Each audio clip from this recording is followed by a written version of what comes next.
name's Random Butler, and I'm here to say that I like to make video blogs every day. Hey, what's up, guys? I'm back with another video blog. This one's about Mafia for the PC, a video game released in 2002. Very enjoyable.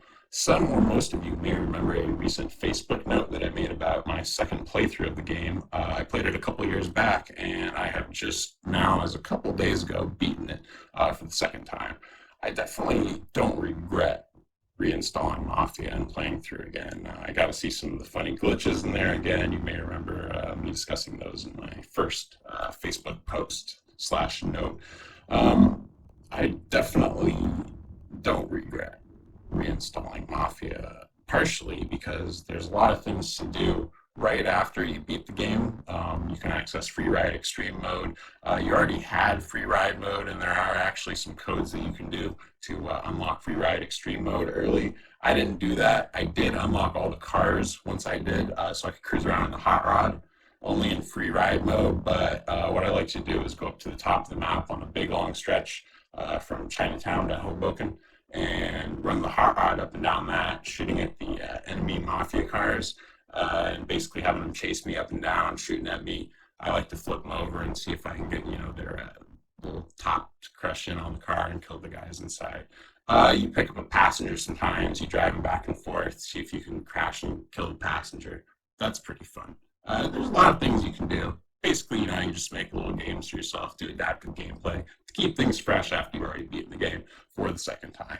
I really, the glitches are a big part of it for me.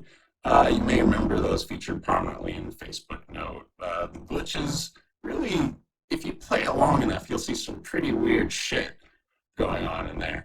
Like, for example, I remember there's this mission, Creme de la Creme. It's towards the end of the game. It's where you have to kill the head Morello guy, Salvador Morello, or whatever his name is. I'm not very good with video game names. I mean, people in the video games. So you have to kill him, and he drives and takes you out into the countryside towards the airport. And about half the time when he's trying to make this turn to the airport while he's racing away from you, he'll kind of flip around and get stuck right at the entrance to the airport. So you can hop out of your car and go and shoot the driver and shoot the guy and beat the mission and not have to go into the airport and shoot down the plane. If you've played before, you'll know what I'm talking about. But I've gotten a couple glitches on my first playthrough a couple years back when the guy flipped around and I shot him. I somehow shot the driver, killed the driver, but the car got unstuck, turned around, and drove into the airport, and I had to go in and do the full mission ending instead of just killing the guy in the back. This time, on this current playthrough, the car flipped around, as you'd expect some of the time. Flips around, I get out, kill the driver, kill the guy in the back, or I may not have killed the driver, because what happens is the car starts just rolling away. I must have killed the driver. The car starts rolling away. The driver sits like ghosted out, and the car passes through him, and he's just like invisible guy, and he's still alive. He's not like slumped over or anything. That was a little weird. Just a few minutes ago, while I was doing the top of the map, big long stretch run at the hot rod, and having the gangsters chase me, I noticed there was like a red car, enemy car off to the side on the radar. And I went down to like the one, like it's almost like a little like open area, kind of like Acropolis temple thing. It's just like, a little city park decoration.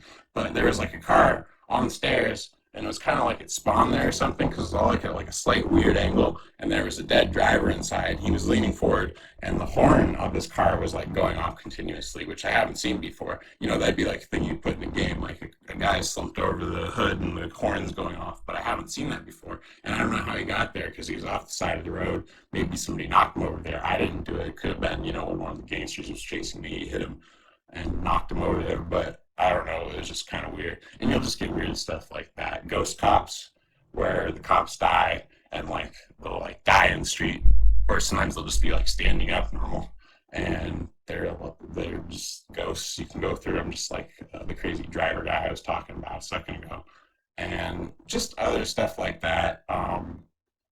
Glitches, cars, hot fast cars, even faster computers. Overall, Mafia, I'll call it Mafia 2 for the second playthrough, and also in honor of the upcoming Mafia 2 sequel set in like the 50s. And speaking of, I wanted to say, obviously watching the ending again, the ending is kind of like a little memorable for the game. I won't spoil it, but I think it's kind of stupid.